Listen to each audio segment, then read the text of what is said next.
I'm here at Waldo Lake today.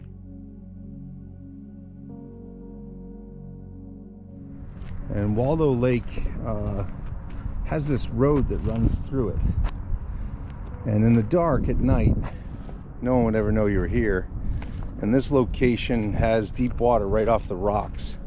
There are some large boulders here, but for the most part, there are probably like 15 or 20 access points to get a vehicle in. And then as you can see, that can down there in the water, it's pretty deep, and it gets deeper right away, so a car could get in here.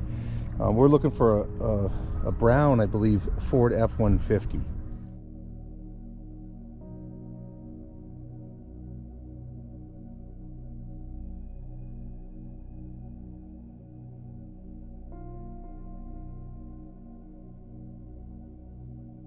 Jennifer Fay is the 4 of spades in the Massachusetts State Police deck of cards. She went missing when she was 16 years old.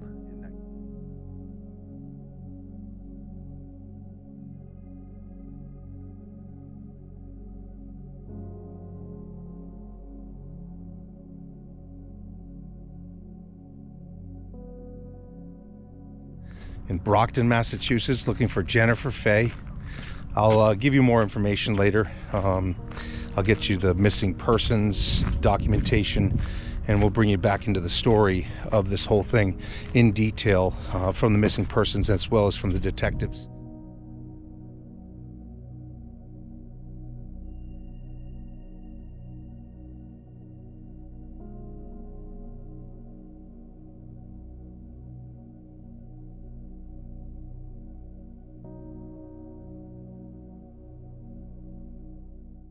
Jennifer Fay left her home on November 14, 1989 to attend a party in the neighborhood. She then walked to the corner store called Rice's, and at one point was seen next to a Brown F-150, and then she vanished.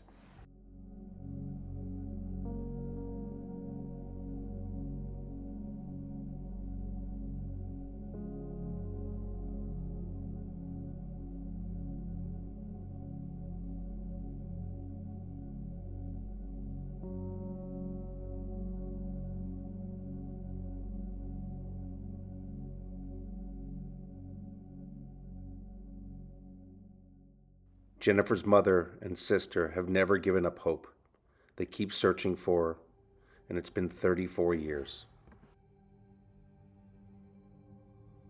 The number one suspect in the case was always Kevin Maller, who was called Boston.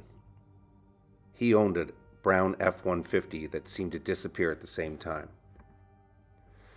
Maller recently has been put in jail for the killing of another individual and is suspected in the murder of a young woman.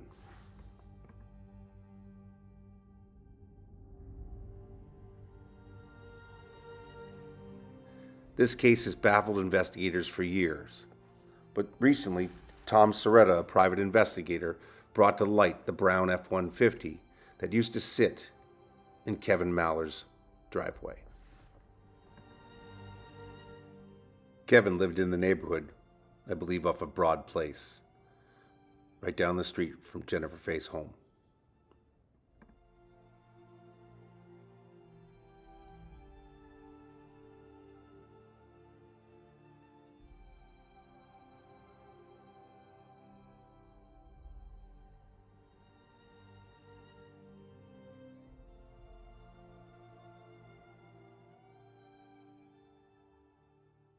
So today,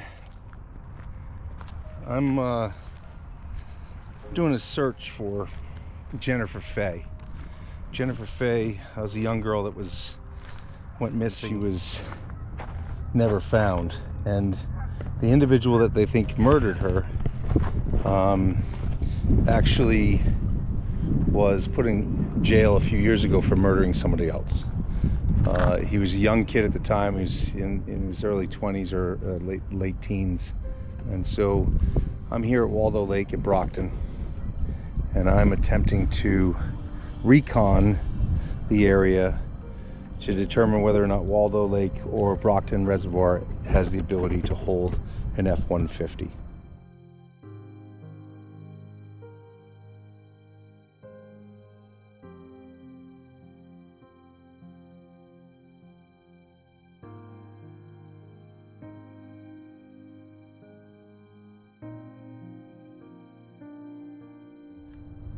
Because this is probably the closest body of water, from what I see on my mapping, from the house of Jennifer Fay.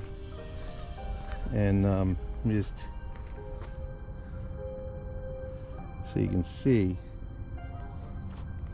if you can see that. So Emerson Ave and that section over there, Spring Street, Emerson Ave, is where the suspect and Jennifer Fay are from. And this lake, you'd have to go straight out, take a left on Harrison, come across, and then go down Central Street and directly into the park from Harrison Boulevard off of Oak. So we're right on the Avon corner. We're near the Brockton Reservoir. You know, that's that side over there. And on this side is Waldo Lake. And you have the DW Field Parkway, which goes all the way around. So it goes all the way around that outside edge, and you can see them over there driving. There's access points over there, there's access points on the front corner, there's access points on that corner, there's access points at that parking lot. This entire road is an access point. And back in that time, I'm sure there weren't a lot of police officers that were coming in here in the dark. Very easy to slip a vehicle in.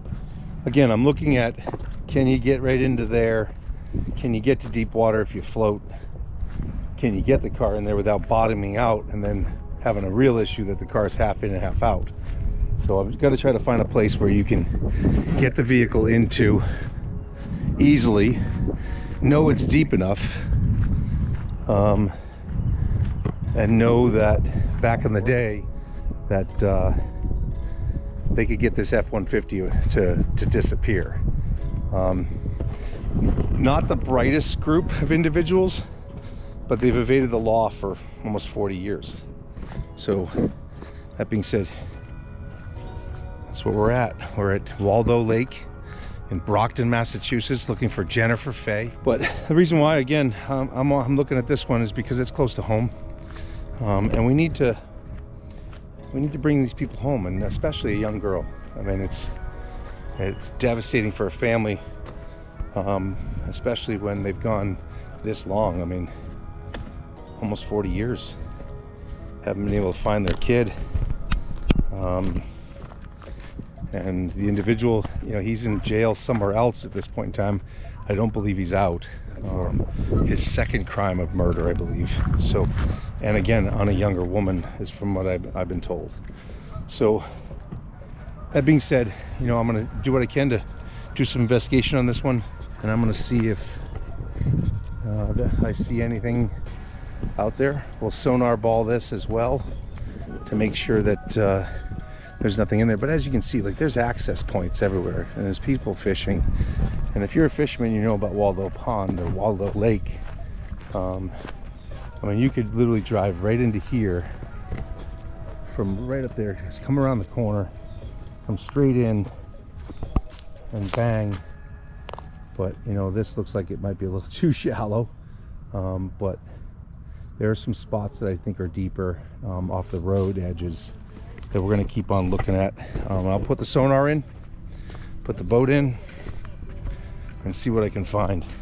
See if we can, again, clear some areas for the family. We'll clear Waldo Lake first, Brockton Reservoir second if we can get in there, and then start working on the other 14 ponds, I believe, and lakes that are up here that need to be cleared. So we're in the Taunton River watershed in Brockton, Mass, at the town line. We're driving into DW Field Park next. DW Field Park again has another access point. It's on this side. You have the channel here. You could get a vehicle in there, so I'm going to take a look at that real quick.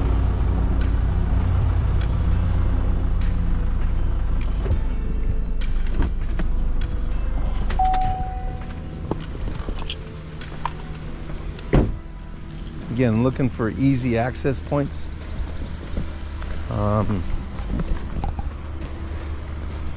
Back in the day, this would have looked different, but this is a pretty deep section right here.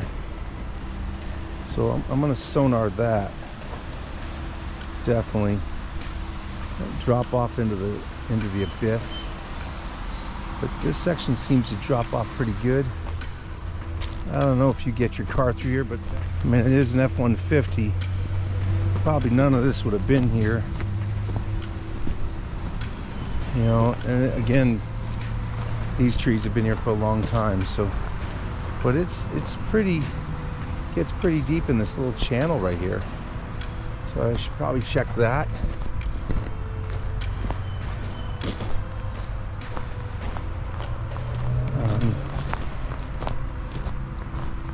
Yeah, I don't know if you can get a vehicle through here. Yeah, I don't know.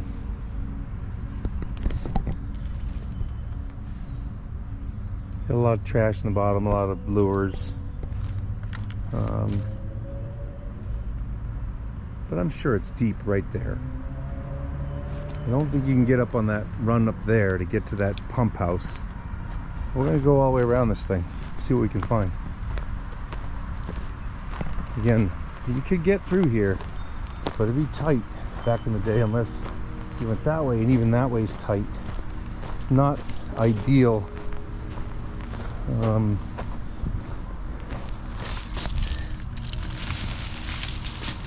know. Well, let's check it. I'm really interested with this.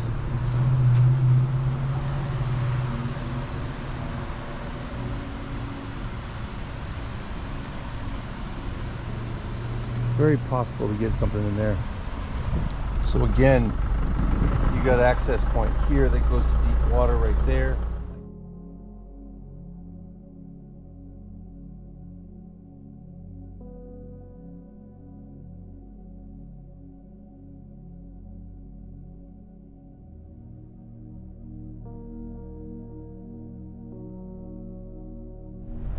There's gaps in the trees that you can get a vehicle through.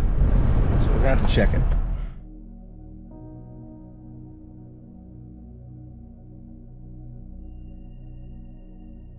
And you can get a vehicle in there too.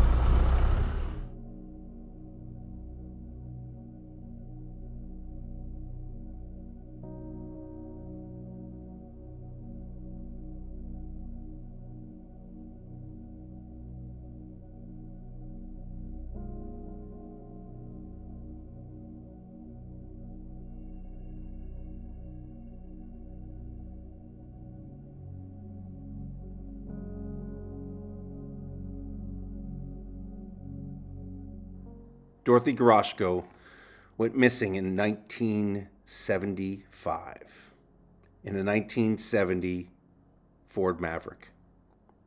She's been missing for 48 years.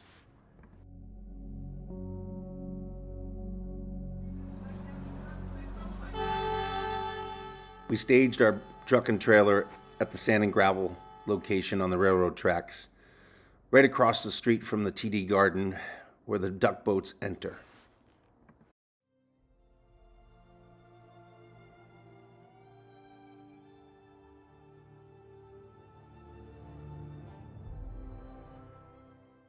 Right away, we began to find vehicles underwater in the Charles River, right in the location behind TD Garden, which used to be called the Boston Garden, where Dorothy went missing and was last seen at the penalty box, a bar and grill right next door.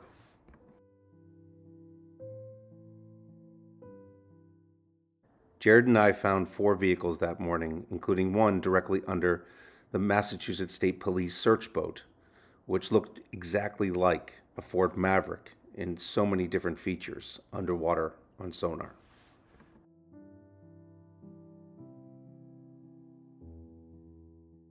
We then moved over to Jamaica Pond, which was a location that the family wanted us to clear.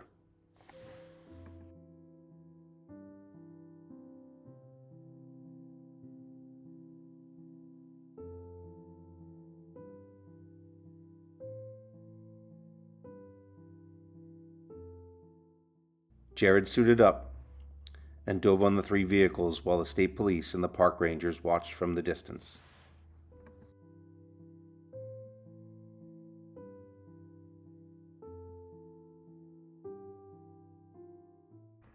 We then drove to Brockton, Massachusetts.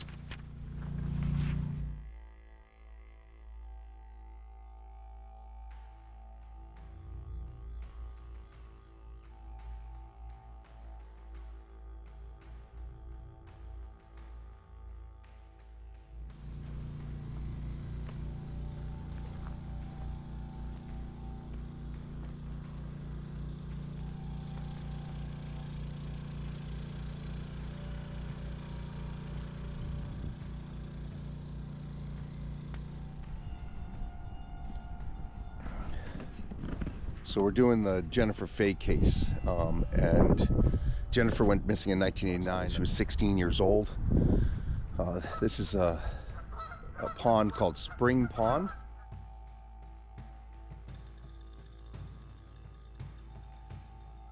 And it has access right down this whole hill, in this whole section. Back in the day, they could come behind the warehouse and put the vehicle down the hill into here. They could come in from over there in that corner, over there in that corner, and over there in that corner. There's access points where back in the day there was a trail, from what I see on the mapping. This dock was here probably in the 50s or 60s, from what I see from the steel piping that's here. So I don't know if she could have come down, they could have come down this section with the vehicle, but they could have definitely come down here. So we're going to search this whole area. We've got an object right there that is large and square, but we're going to check and see what the deal is on that. And Jared is out there in the boat on the far bank, trying to clear the pond at Spring Pond first and foremost.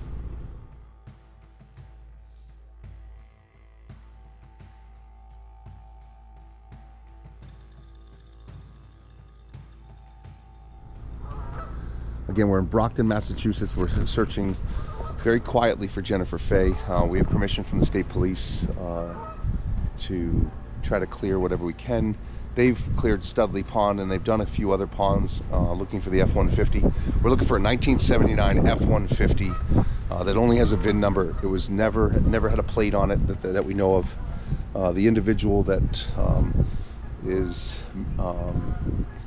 involved in the case, there's a couple, but the individual that's involved in the case is actually in jail for another murder of a man down in South Carolina.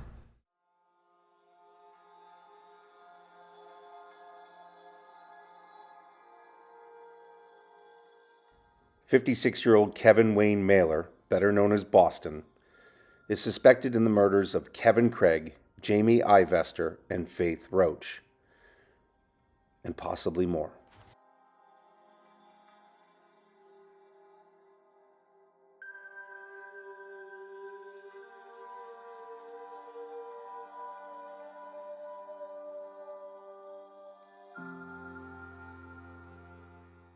Kevin had a lengthy drug history from 19 years old all the way to 56, and was on drug charges as well as murder charges down in South Carolina.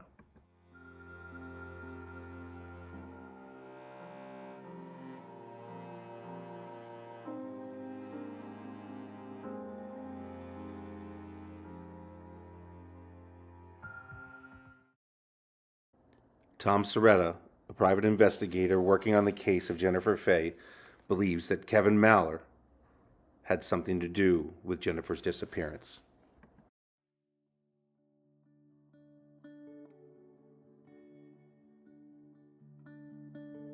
So we just thought we'd give a hand to the state police and to the family and try to clear some bodies of water where there's a potential for a vehicle to enter from multiple means of egress. So again, first pond of the day.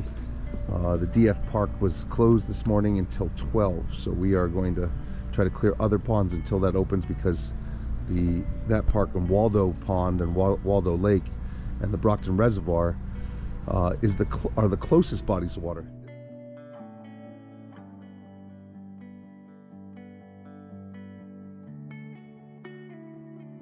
This one is the most discreet though.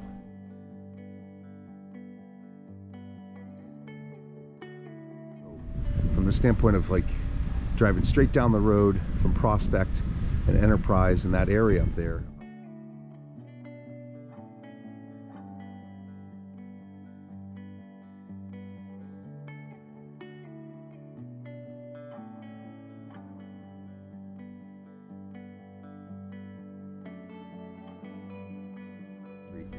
This location in the dark, kind of a shady spot, and it has 9-foot depths right there, so 9 to 12 feet. There's a lot of little nooks and crannies in here where something could get in, and there's a lot of tires and debris and trash in this pond. I'll just kind of show you. But you can go straight down there into the water and just roll it in. So we're going to double check all that. But again, right behind the warehouse.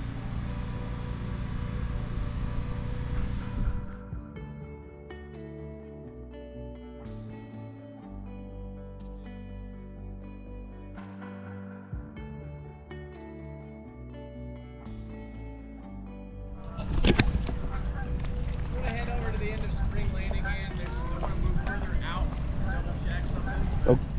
Other than that, a bunch of big rocks, but no vehicles in here. You want me to go to the end of Spring Lane? You want to go with me? Yeah.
Jennifer Lynn Fay's mother, Dottie McLean, and her sister, Yvette Aubin, have been waiting 34 years to bring her home.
We cleared Spring Pond, which was always a location the family felt that the F-150 could have been hidden all these years.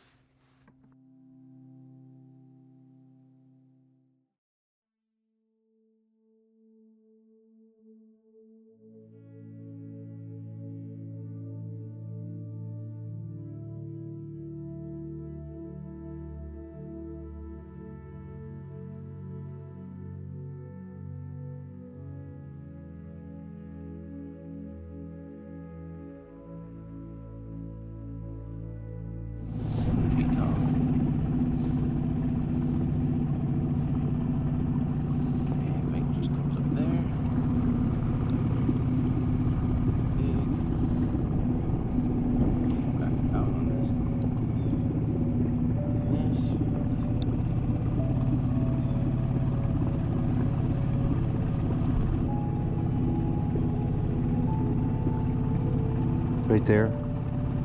What was that?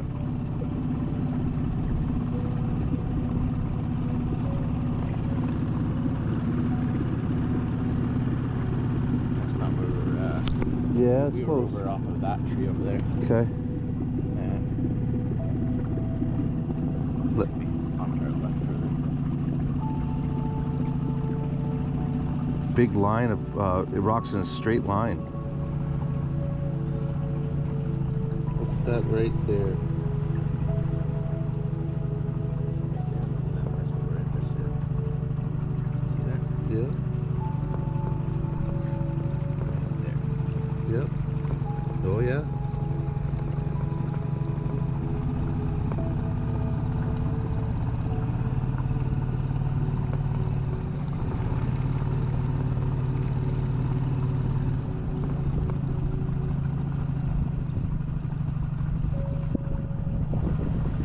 Got a shadow right there on that one.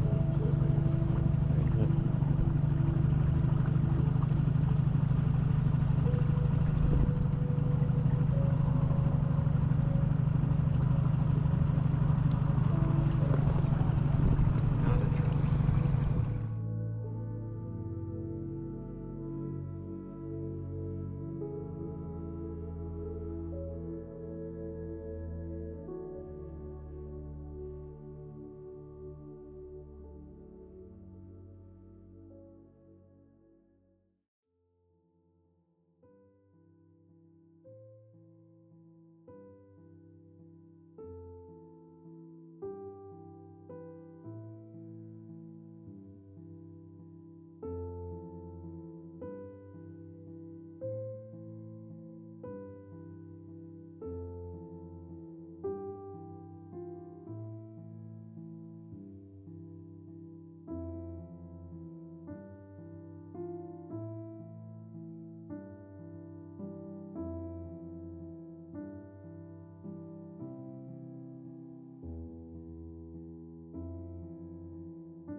Just so everybody understands what we're looking for and what we're trying to see on the screen, we are looking for vehicles that are in the water column that we can, or get into the water column, and we look at the depth, and the depth determines the size of the vehicle on the screen.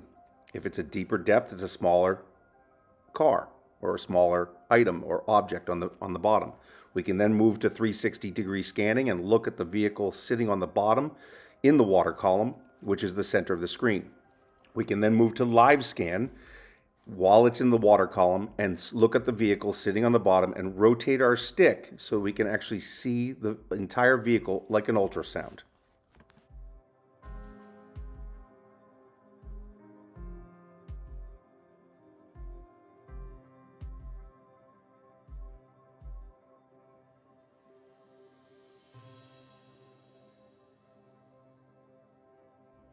When a vehicle comes into our live scan, we can actually determine what it looks like and what type of vehicle it might be, because it is like an ultrasound. That ultrasounding or that sonar actually shows us that it's sitting in the silt, that it has 4 windows up or 1 window down. We can actually determine the shape of the roof, as long as it's not been damaged. After seeing a vehicle on side scan in the water column, we can then shift over to our live scan and really determine what that vehicle looks like by rotating our stick. And it's a transducer stick, and it allows us to see it, as I said, like an ultrasound.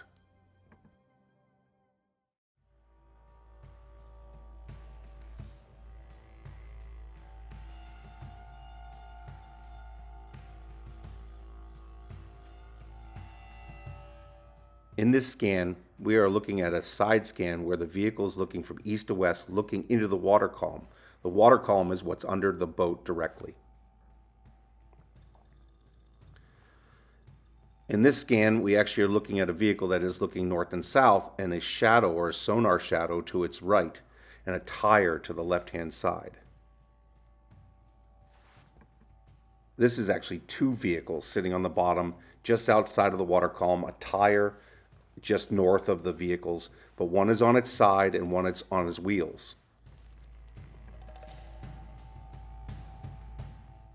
All these vehicles were either seen in Jamaica Pond or in the Charles River, and they're all 30 to 40 years old, so we're really locked into what a vehicle should look like.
Searching the bottom of Waldo Lake and the Brockton Reservoir, we see many large boulders on the bottom. Some are 5 feet long, some are 25 feet to 30 feet long, but nothing that is the size or shape of an F-150 or any vehicle is in the Brockton Reservoir or Waldo Pond that we can find.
We can determine the size of an object or a vehicle by using the grid lines on the sonar system. Sometimes an object looks like a vehicle. It doesn't look natural to the environment, but some rocks are square in formation. Other times when we're looking at the sonar, we can actually see an outlet pipe or a dock section or an old concrete abutment that's sitting on the bottom that looks square in formation, such as the items that are in the right-hand side of the screen. But they are man-made objects, but they are not actually a vehicle sitting on the bottom.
Sometimes an object that looks like a vehicle is actually just a giant rock that's in 7 feet of water that's 2 feet from the surface, but it's just a 35-foot by 4-foot rock that is sitting on the bottom.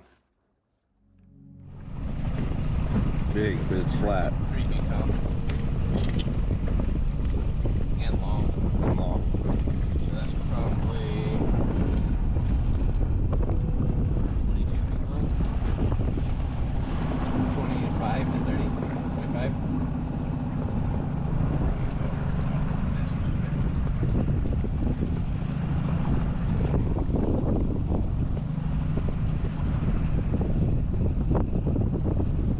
not a vehicle.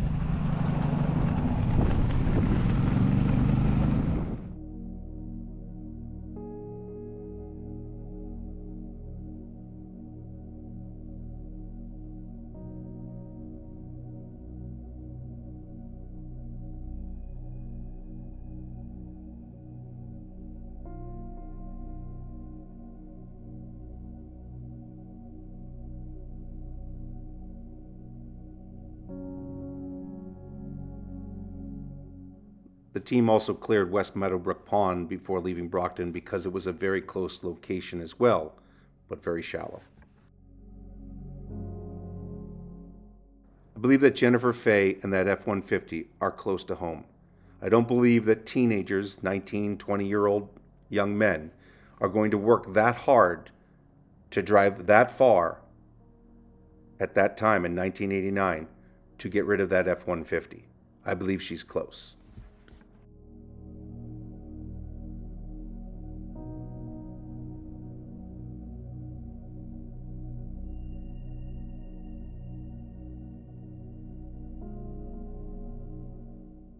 There are many more bodies of water in the area, approximately 14 to 15 of them that we could use help on by fishermen to sonar some of these waters.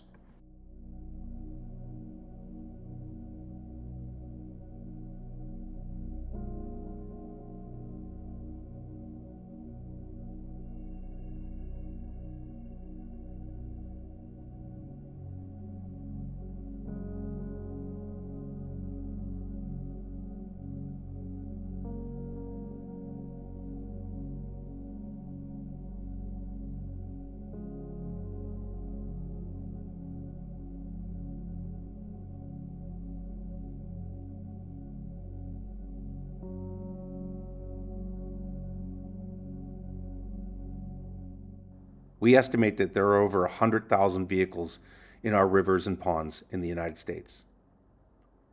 And we believe that there are 3,500 missing persons that are missing with their vehicles. Let's bring them all home.